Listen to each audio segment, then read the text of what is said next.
Today we're going to be looking at inversion. Let me show you some examples of what I mean by that. So here, first sentence. Not only does she play football, but also basketball. Under no circumstances should you leave this door open. 3. Rarely do I talk to Steve. So what you'll notice about these sentences is this really weird question structure. But if you look, we don't have a question mark. So why do we have a question structure if it's not a question? That's really strange. Let me explain why. This is inversion. Welcome. So what we have are some specific phrases and words that go at the start of our sentence, and this triggers inversion later. So as you can see, I've highlighted it in the first sentence. We have not only, but also. So not only, if I put that at the start, it triggers inversion. Does she play? And it creates this kind of question structure, but it's not a question. But also da-da-da. The same with under no circumstances. We have this very specific phrase at the beginning, and because we use that phrase, it triggers inversion. Should you leave? Not you should leave. Okay, it's like a question structure. Same with the last one.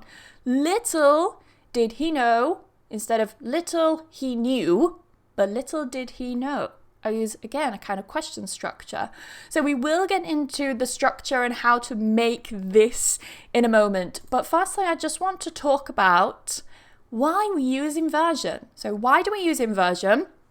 1, to sound more formal, and 2, to give emphasis.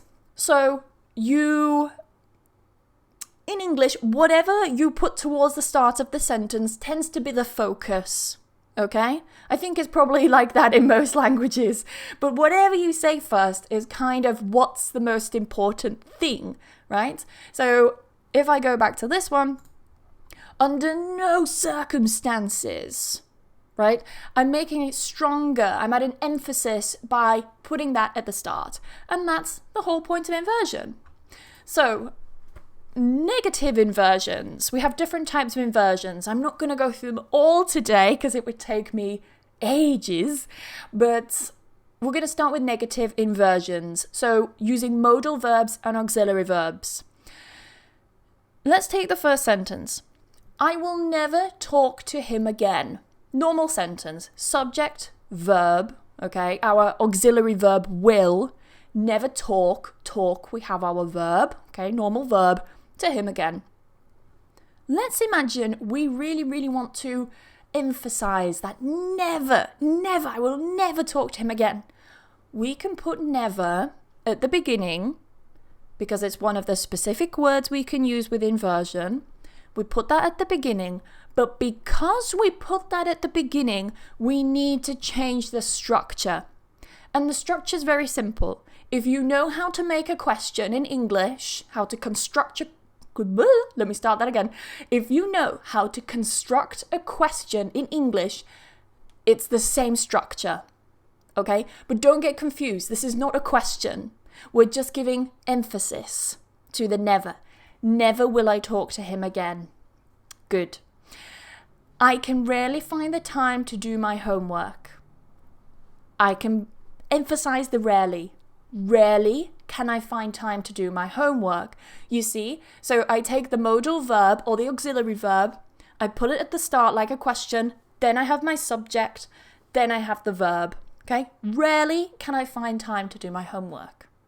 Make sense? Let me know in the chat, guys. Oh, thank you. Ikaro's made a donation. I didn't even know I could get donations on... Guys, you just made my day. Thank you. I didn't even know I could get donations in this. That's really kind. Thank you very much. But is this making sense so far? I really hope it is. Let me have a look at the next slide. So the last slide was about if we have modal verbs and auxiliary verbs. What do we do if we have a sentence where there are no modal verbs and no auxiliary verbs?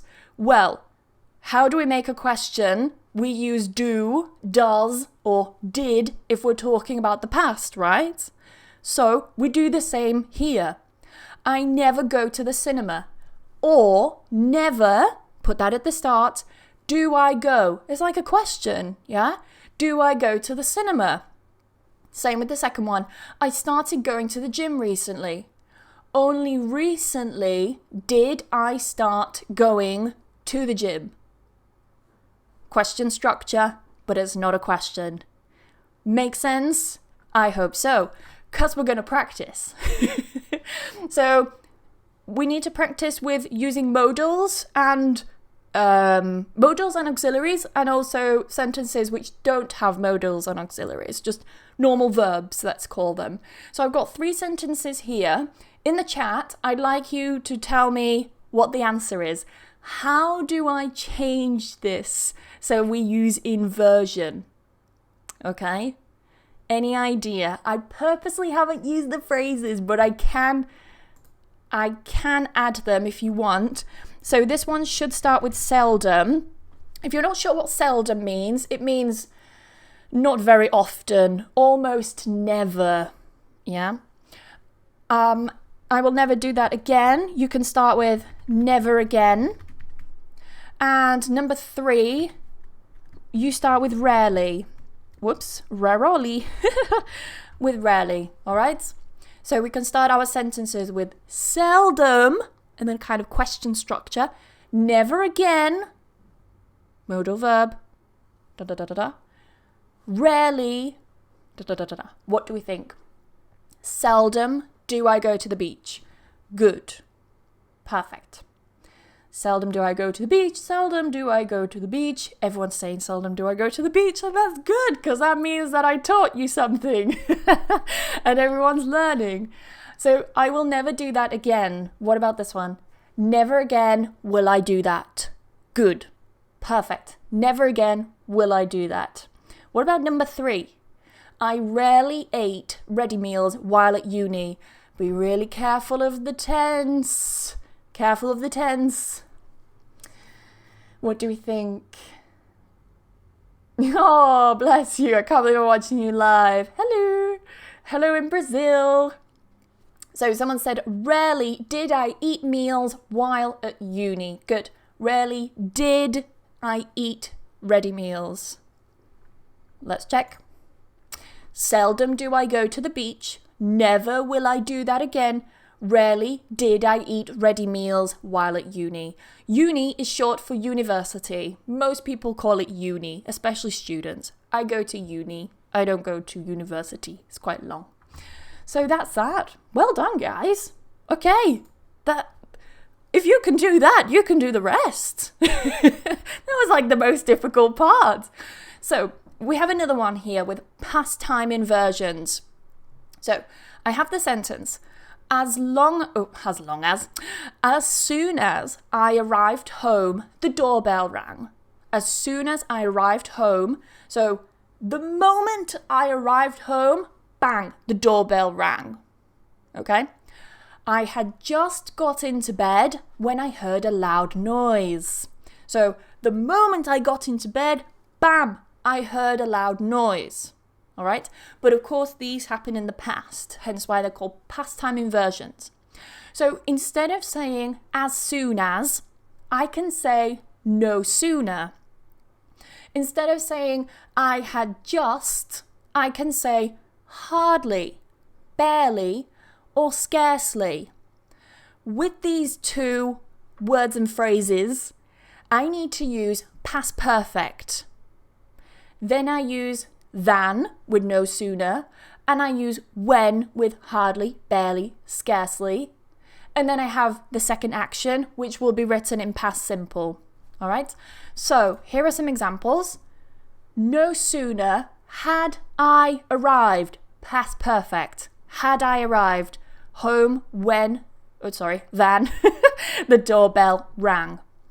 Hardly or barely or scarcely had I got into bed when I heard a loud noise.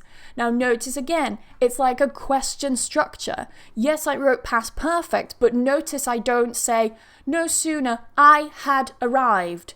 It's a question structure again, but it's not a question, all right? Let's have a practice, see how we do. So I've got 2 sentences this time, just to practice, because this is a little bit trickier. But I've got the structure up at the top. You can see no sooner, past perfect. But make sure you put the past perfect in a kind of question structure. All right? Maybe I should make a note of that. Tell me in the comments. So past perfect in a question structure. Let me make this black like this, and then I'll make it small. There we go. Okay. Perfect. That's oh no, it's touching. Okay, that'll do. So what do we think? What do we think? Yeah, I don't think my boyfriend will be too happy if I got married to a random guy on the internet. But you know, crazier things have happened and he's forgiven me, so... No sooner had she left than he started to cry. No sooner had she left than... Make sure you get the than he started to cry. Good. I'm not going to slow down because this is an advanced lesson. So if I slow down, then it's not really targeted to the right audience that I intend to target.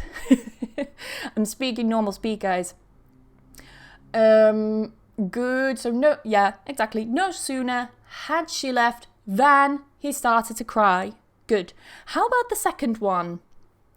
I had just left the building when I saw the accident happen. I've chosen some very dramatic examples, but I mean, inversion is quite dramatic, so it's only logical that I use dramatic examples as well. So good. Hardly had I left the building when I saw the accident happen. Good. So with that second one, let me skip over here. You could say, hardly had I left, or barely had I left, or scarcely had I left.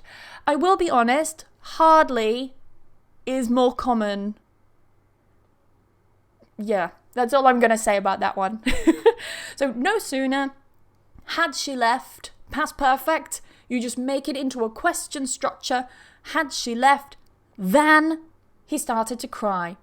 Hardly had I left, question structure, the building when I saw the accident happen.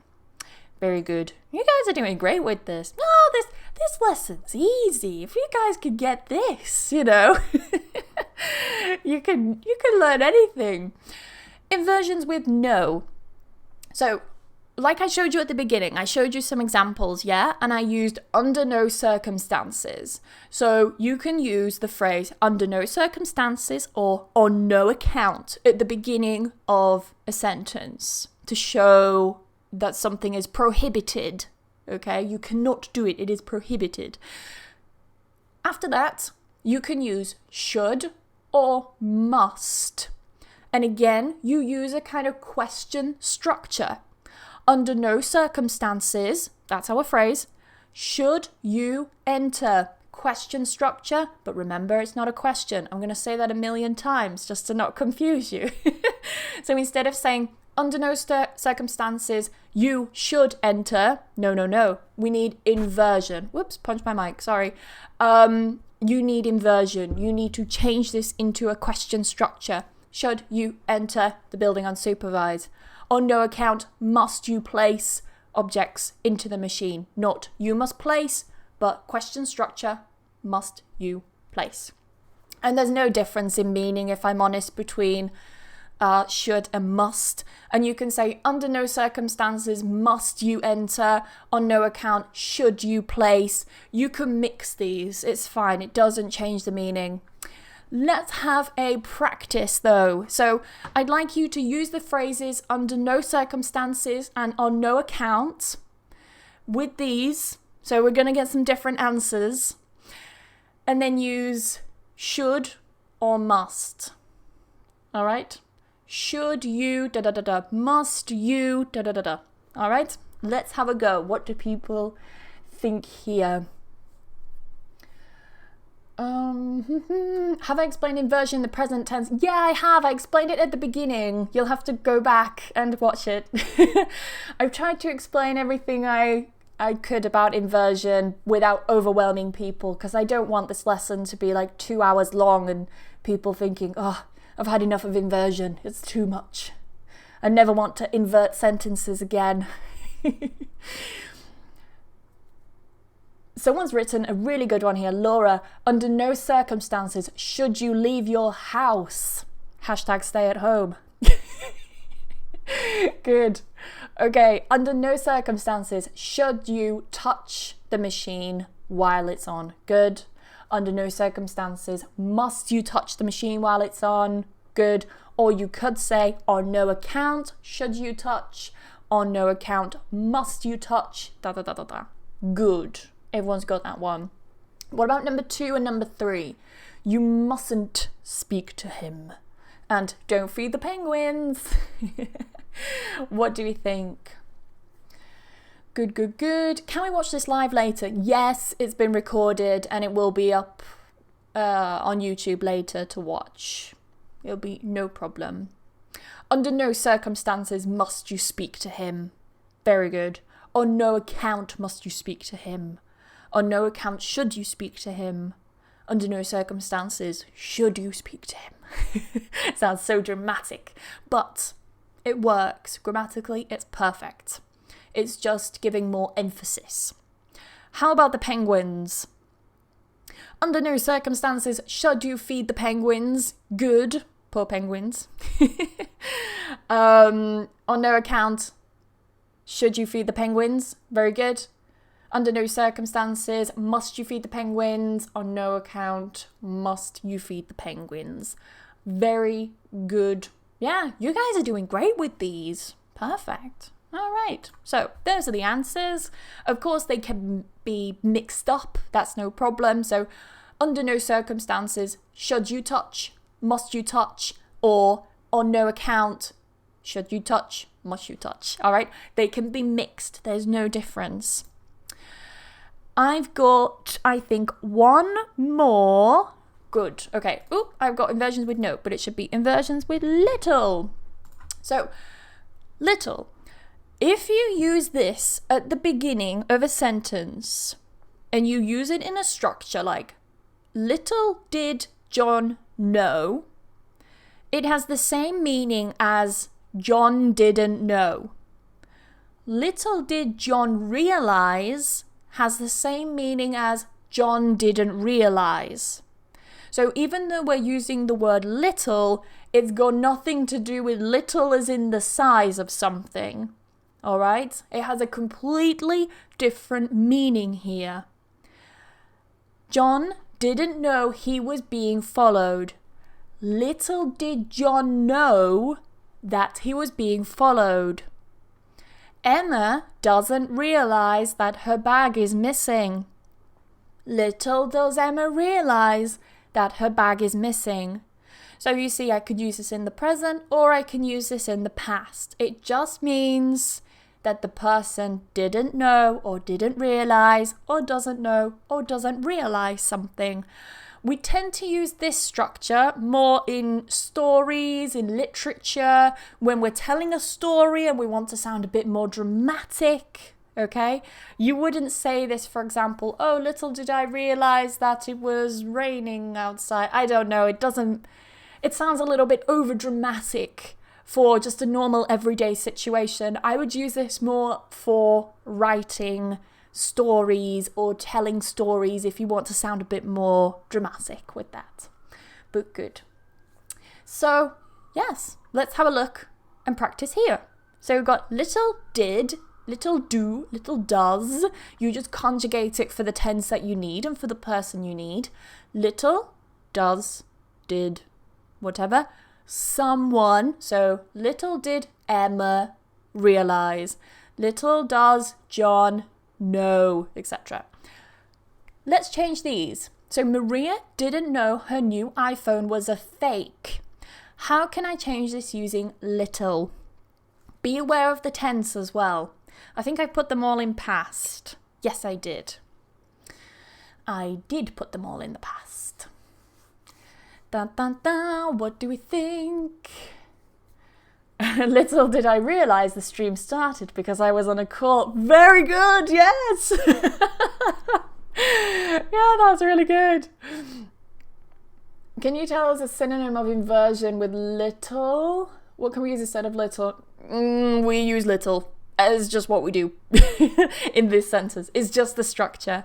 So I haven't got a list of the words and phrases, but if you just go on Google or something and you type in list of words and phrases to use with inversion or inversion words and phrases, you will find a list of them because it's only a very specific list of words and phrases that we use with inversion.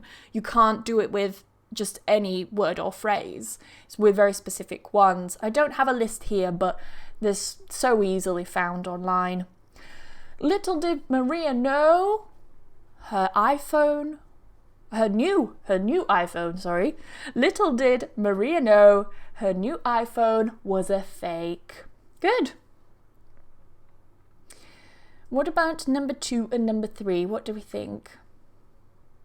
Little did they realise how dark it got. Yeah, or how dark it had got.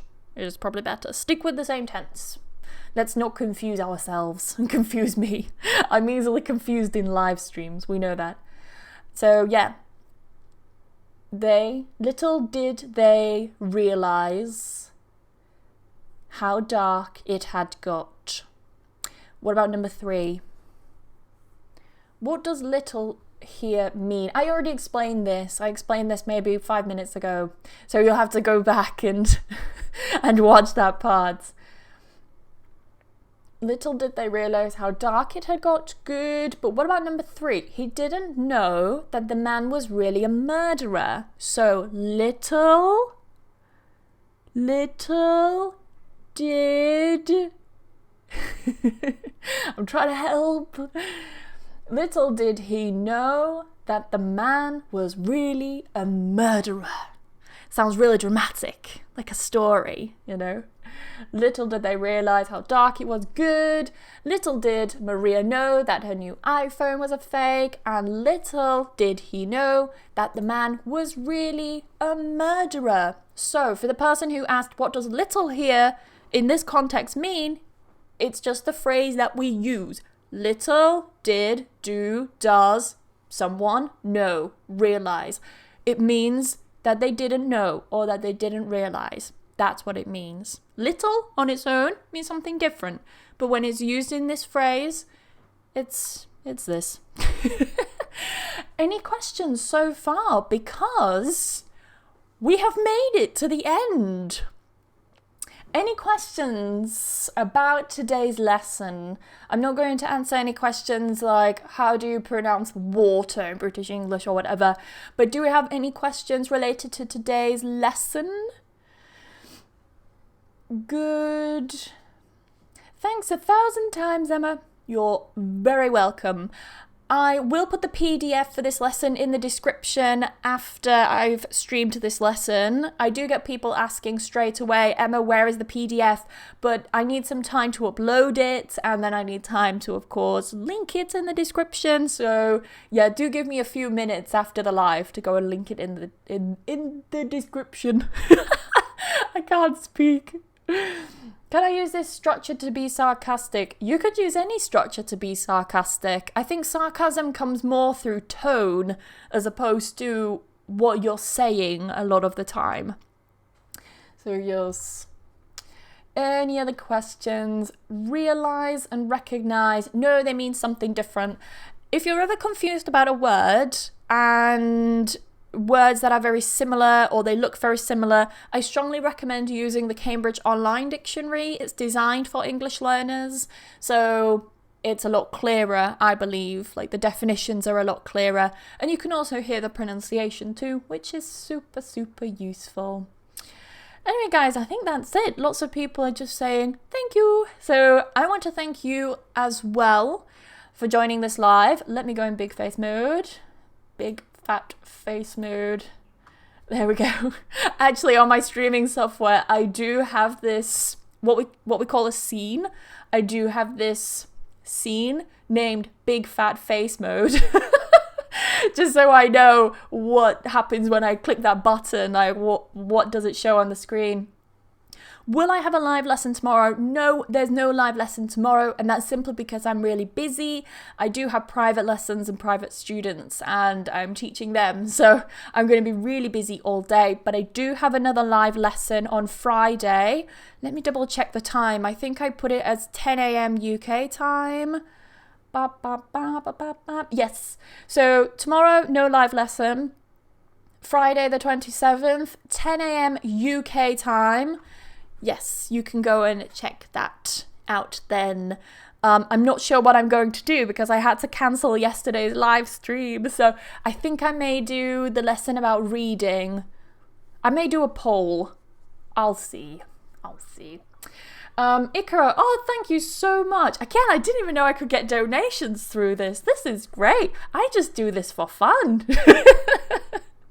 Oh, thank you so much. I definitely appreciate it. I really do. Is there another name related to inversion in grammar books? That's a really good question, actually. Whenever I've seen it in grammar books, it has just been called inversion. I don't think there's another name, but I could be wrong. There is probably some weird grammar book somewhere in the world that calls it something different. I don't know. But yes, no, I don't think there are any more questions. Yes, everything is finished. Let's finish there. I am gonna go have a cup of tea because I think that peanut bagel energy is wearing off, so I need some tea. Or a coffee to keep me going. I will see you guys on Friday. Thank the Lord of streaming that this has worked. I'm really glad about that, but I'm really sorry that I had to cancel on Tuesday. I actually felt really sad about it because I planned this lesson. I was really looking forward to it, but never mind. So yes, I will see you all on Friday. I think I'm going to talk about reading, either that or reported speech. We'll have a vote, so it's whatever the people vote I will do. And yes, I will see you then. Have a wonderful week, guys. Stay safe and happy quarantine. Bye, guys.